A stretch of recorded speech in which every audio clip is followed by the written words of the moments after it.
Prasangka buruk itu kan karena orang tidak mengenal Allah dengan pengenalan yang sebenarnya, sehingga ketika dia tidak mendapatkan apa yang dia mau atau rezekinya kurang, di dalam hatinya pelit. Masa Allah pelit? Allah tidak pelit. Allah benci terhadap saya. Loh, Allah itu lebih sayang kepada kamu daripada sayangnya ibumu terhadap dirimu. Sayangnya Nabi Muhammad terhadap kamu itu tidak ada seujung kukunya dibanding sayangnya Allah terhadap dirimu. Bahkan dalam suatu hadis itu Allah menciptakan 100 rahmat, baru menurunkan di dunia itu satu rahmat yang membuat kasih sayang ini begitu luar biasa. Betul. Nah, dengan membayangkan hal ini, hal-hal seperti ini, meyakini hal-hal seperti ini, itu akan memupuskan prasangka buruk dan kemudian menjadikan kita tenang. Tenang itulah yang dimaksud dengan rezeki yang kita diskusikan ini. Itu rezeki yang paling puncak, ketenangan.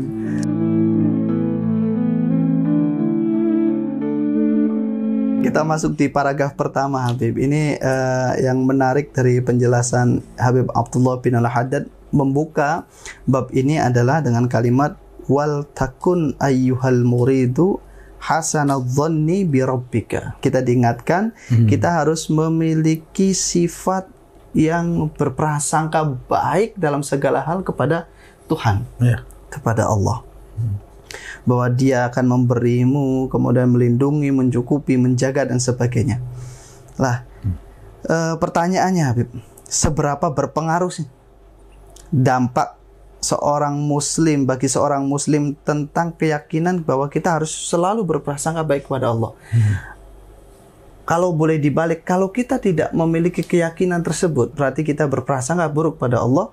Apa implikasinya, Habib? Jadi implikasi berprasangka baik kepada Allah dalam segala hal, apa implikasinya? Kalau kita tidak memiliki sifat itu apa juga implikasinya, Habib? Dalam menjalani kehidupan kita ini, Habib? Mungkin kenapa perintah pertama dalam masalah rezeki ini prasangka baik? Karena sekali lagi seperti yang saya sebutkan di awal tadi, rezeki itu salah satu penghalang faktor eksternal yang menghalangi manusia dalam mendekat kepada Allah Subhanahu wa taala. Sehingga orang yang memiliki prasangka buruk terhadap Tuhan, padahal Tuhan itu sudah berjanji. Ini nanti kan disebutkan di ayat wa ma min dabbatin fil ardi illa 'alallahi rizquha. Ini artinya Tuhan itu sudah berjanji untuk rezeki dunia itu Allah menjamin. Allah menjamin. Nah, Allah menjamin, tapi Allah kan tidak menentukan setiap orang itu dapat berapa. Kadarnya tidak ditentukan. Rezeki itu kan masalahnya jumlahnya kita tidak tahu berapa yang dijamin oleh Allah itu. Yang kedua, kapan datangnya kita tidak tahu. Di mana kita menjemputnya kita juga tidak tahu. Jadi ketika kita keluar dalam tanda kutip mencari rezeki, kalau Imam Ghazali tidak mau menggunakan istilah mencari rezeki di kitab Minhajul Abidin gitu ya, kata Imam Ghazali sebab rezeki itu tidak bisa dicari. Berarti mau hibah, pemberian. Rezeki itu dijemput, bukan dicari. Kenapa? Kalau Imam Ghazali mengatakan rezeki tidak bisa dicari, karena setiap orang di antara kita kalau ditanya kamu mendapat rezeki dari hasil usahamu yang mana? Tidak tahu. Kita tidak tahu. Boleh jadi kita buka satu toko, tapi rezeki kita bukan dari toko itu kan. Kedua, waktunya rezeki itu datang, kita juga tidak tahu. Di mana rezeki itu kita dapatkan, kita tidak tahu. Padahal Allah tidak mungkin memerintahkan seorang hamba mencari sesuatu yang dia tidak tahu. Baik. Nah, itu makanya kita ini perlu usaha, tapi kita tidak boleh bersandar dengan usaha kita. Usaha itu benar. Kita betul-betul harus pasrah kepada Allah Subhanahu wa taala. Nah, apa kaitannya dengan husnudzan ini? Orang yang terlalu bersandar terhadap planning-planningnya dalam masalah duniawi ini, mencari rezeki materi ini, pasti akan tegang hidupnya. timbul kegelisahan. Kalau tidak sesuai dengan planningnya, dia pasti akan gelisah. Targetnya tidak seperti apa yang dia inginkan, dia pasti akan gelisah, kecewa, kemudian timbul rasa khawatir. Yang ini semua, 3 hal ini bisa menyibukkan hatinya dari beribadah kepada Allah Subhanahu wa taala. Artinya masalah rezeki ini mempengaruhi hatinya, menjadikan dia itu sibuk terhadap hal-hal selain beribadah kepada Allah, keluar dari misi dia diciptakan ini. Nah, salah satu obat untuk semua itu adalah prasangka baik. Nah, prasangka baiknya bagaimana? Allah sudah berjanji. Kenapa kamu bingung? Ya kalau itu tidak sesuai dengan target kamu, ya itu yang terbaik untuk kamu. Kalau kamu sudah berusaha, ternyata di sini kamu tidak mendapatkan, ya berarti Allah akan memberi kamu rezeki bukan dari yang itu, dari jalan yang lain. Prasangka baik itu, itu akan menghilangkan kekhawatiran diri kita, menghilangkan kegelisahan dan kekecewaan, sehingga kalau kita tidak mendapatkan materi sesuai dengan apa yang kita rencanakan, kita tidak akan kecewa tadi. Dan kalau kita kecewa, galau, gundah gelana, itu sejatinya juga menghancurkan fisik kita. Betul. Jadi karena itu perintah, sebagaimana yang Habib katakan, bahwa perintah kita harus sadar bahwa segala sesuatu yang Allah desain, Allah berikan kepada kita ini adalah harus berprasangka baik. Karena gini Habib, misalkan ya, ini kan terkait meaning ya, pemahaman terhadap satu kondisi tertentu, selalu berprasangka baik itu. Kadang kita misalkan dalam kasus tertentu, kita berdoa kepada Allah satu hajat. Nah, dengan kita udah usaha, kemudian kita berdoa, tapi udah berlaun, berhari-hari, berbulan-bulan, bertahun-tahun, kita itu tidak diberikan hajat itu, permintaan itu. Kita tidak dikabul oleh Allah Subhanahu wa taala. Kemudian kalau andaikan kita itu tidak memiliki sifat husnuzan, artinya suzon kepada Allah, ya kita akan menjadi galau, hati kita akan galau, kemudian itu akan berpengaruh pada fisik dan sebagainya. Tetapi saat kalau kita misalkan husnuzon, berprasangka baik, jangan-jangan Allah itu suka mendengar suara kita, sehingga Allah itu merasakan kenikmatan suara kita, tidak langsung memberikannya. Seperti saat kita bertemu dengan seorang pengamen, kalau suara pengamen itu nggak enak, kita langsung ngasih supaya cepat pergi. Tapi kalau suaranya enak, kemudian lagunya itu sesuai dengan kondisi hati kita, kita sengaja menahannya supaya kita menikmati merdunya suara pengamen. Ya, dengan model seperti itu membuat jiwa kita tenang, membuat kita akan sehat, rezeki kesehatan akan muncul dalam diri. Itu salah satu bentuk ya prasangka baik seperti itu. Jadi sebenarnya mengubah meaning terhadap kondisi sesuatu itu. Sebetulnya kalau kita renungkan, kita menginginkan sesuatu, kalau Allah belum memberinya atau memberinya tidak sesuai dengan apa yang kita inginkan. Seperti ibunya Sayyidah Maryam, dia ingin anak laki-laki. Walaysa dzakaru kal untha, kata Allah, diberi anak perempuan jadinya Maryam, lebih baik daripada laki-laki yang kau minta, kata Allah SWT. Sebetulnya kalau kita merenung, waktu kita meminta dan kita belum mendapatkan apa yang kita minta, itu Allah bukan tidak memiliki apa yang kita minta. Satu ya, Allah itu memiliki apa yang kita mau. Yang kita inginkan itu dimiliki oleh Allah. Yang kedua, tidak ada yang bisa menghalangi Allah untuk memberikan apa yang kita mau itu. Allah punya, dan tidak ada yang bisa menghalangi Allah untuk memberikan itu kepada kita. Yang ketiga, Allah itu zat yang maha dermawan. Dia tidak memberi kita bukan karena pelit, ya kan? Benar sekali. Yang ketiga, yang keempat, Allah itu zat yang mencintai kita, yang mencintai kita. Yang kelima, Allah mengetahui apa yang terbaik untuk kita, kondisi kita ini diketahui oleh Allah Subhanahu Wa Taala. Jadi kenapa kita tidak diberi? Ya. Ya itu yang terbaik buat kita kan berarti. Itu yang terbaik buat kita. Benar sekali ya. Nah, atau kita mau A, kenapa diberi B oleh Allah? Itu yang terbaik buat kita. Kita yang tidak paham. Nah, ini kalau kita mengimani atau meyakini ini, tidak ada prasangka buruk terhadap Allah SWT. Prasangka buruk itu kan karena orang tidak mengenal Allah dengan pengenalan yang sebenarnya, sehingga ketika dia tidak mendapatkan apa yang dia mau atau rezekinya kurang, di dalam hatinya pelit. Masa Allah pelit? Allah tidak pelit.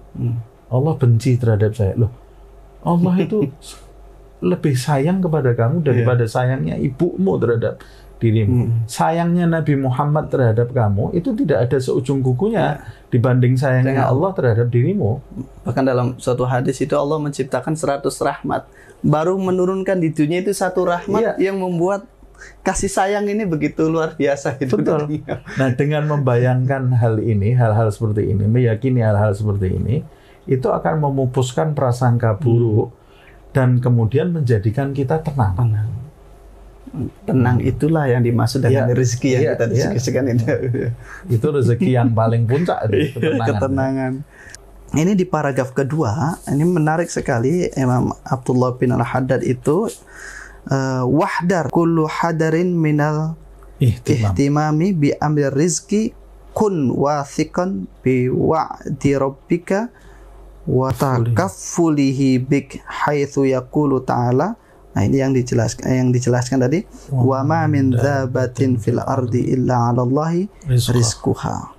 Berhati-hatilah kamu dari mementingkan masalah rezeki dan jadilah orang yang percaya pada janji Tuhanmu, bahwa Allah itu menjanjikan rezeki. Yang tadi Habib menjelaskan tentang rezeki dunia, Habib. Saya merasa gini, Habib, membaca ayat ini, wa ma min dzabatin fil ardi illa 'alallahi rizquha. Ini kan ada dzabah, Habib. Dzabah itu sejenis makhluk yang melata atau makhluk yang bergerak di situ, Habib. Ini maknanya kan, dan Allah tidak menciptakan satu makhluk yang bergerak pun atau melata pun kecuali Allah telah menentukan rezekinya. Di sini ada kata gerak, Habib. Di sini ada kata gerak, dzabah. Apakah maknanya menjadi, misalnya saya pahami bahwa Allah itu akan menjamin rezeki makhluk yang aktif, Habib, yang bergerak.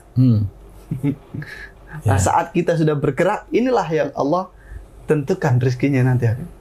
Sehingga ketika membaca ayat ini bukan kita menjadi pasrah saja, santai saja. Kita hidup santai aja, sudah ditentukan rezekinya sama Allah. Itu bagaimana, Habib? Ya. Kadang-kadang karena orang membaca ayat ini santai aja kehidupannya. Iya, betul. Jadi sebetulnya ayat ini kan disampaikan oleh Imam Abdullah bin Al-Haddad itu supaya menenangkan jiwa kita, agar tidak khawatir terhadap masalah rezeki. Jadi kalau di penutup paragraf yang sebelumnya itu, akhrij min qalbika khaufal fagri. Ya benar.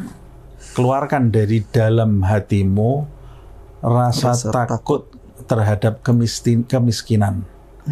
Nah, itu penting sekali supaya kita tidak memerlukan siapa-siapa, tidak bersandar kepada siapa-siapa, maksud saya di dunia ini kecuali Allah Subhanahu wa taala.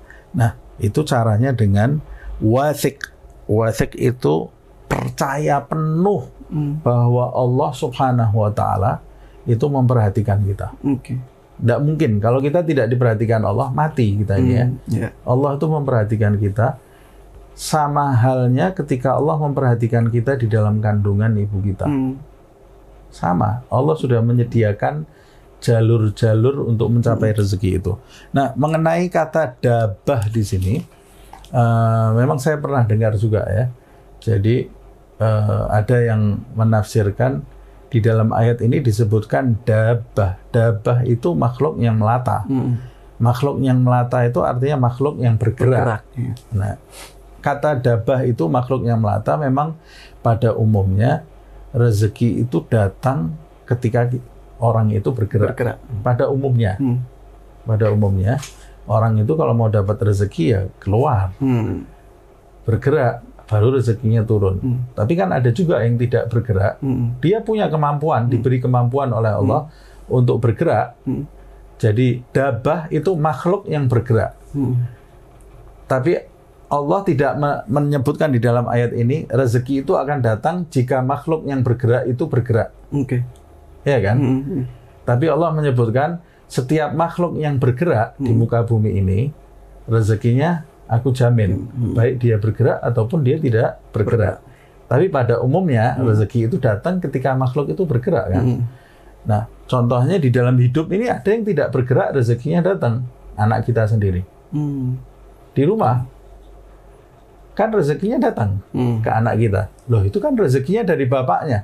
Ya, bapaknya itu kan hanya kurir, pengantar rezeki dari Allah Subhanahu wa taala itu kan. Atau binatang piaraan kita di rumah. Di kandang dia tidak kemana-mana, tidak berburu. Rezekinya kita yang mengantarkan sampai ke kandangnya. Padahal dia dabah juga kan, makhluk yang bergerak. Nah, pada umumnya orang itu harus bergerak. Tapi ada juga yang tidak umum, yang tidak bergerak juga dia termasuk bagian dari dabah itu yang rezekinya ditanggung oleh Allah Subhanahu wa taala. Jadi makhluk yang mendapat rezeki itu dari situ kita bisa mengetahui ada dua kelompok. Ada kelompok makhluk yang rezekinya datang harus melalui usaha. Ada kelompok makhluk yang rezekinya datang tanpa usaha. Dan kedua-duanya rezekinya sudah dijamin oleh Allah SWT. Nah, lalu yang berusaha itu, kenapa kok dia harus berusaha seperti dibedakan gitu ya? Kenapa tidak semuanya saja tidak berusaha? Yang berusaha itu dari satu sisi dia mendapat kelebihan. Karena Allah mau menjadikan dia kaki tangannya dalam mengantarkan rezeki kepada sebagian hambanya, dan dia akan mendapatkan kemuliaan melalui pergerakannya tadi itu, usahanya itu akan mendapatkan kemuliaan dari Allah Subhanahu wa taala. Jadi jasanya itu tidak dihilangkan oleh Allah Subhanahu wa taala. Jadi ada keistimewaan tersendiri. Ada keistimewaan tersendiri dalam beberapa sisi.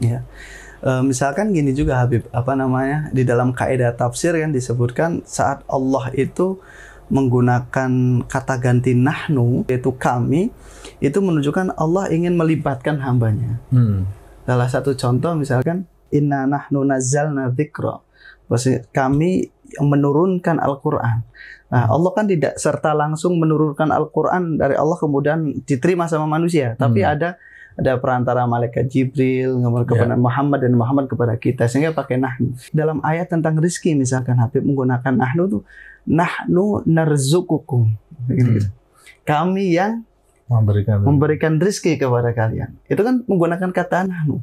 Bisa nggak kita tarik kesimpulan bahwa di dalam proses mereguk rizki ini, ya Allah ingin libatkan bahwa siapa yang ingin bergerak, siapa yang ingin mendapatkan rezeki ditentukan kadarnya sama Allah, semakin kita geraknya semakin banyak, inovatif, kreatif, itu akan semakin banyak. Ya, pastilah.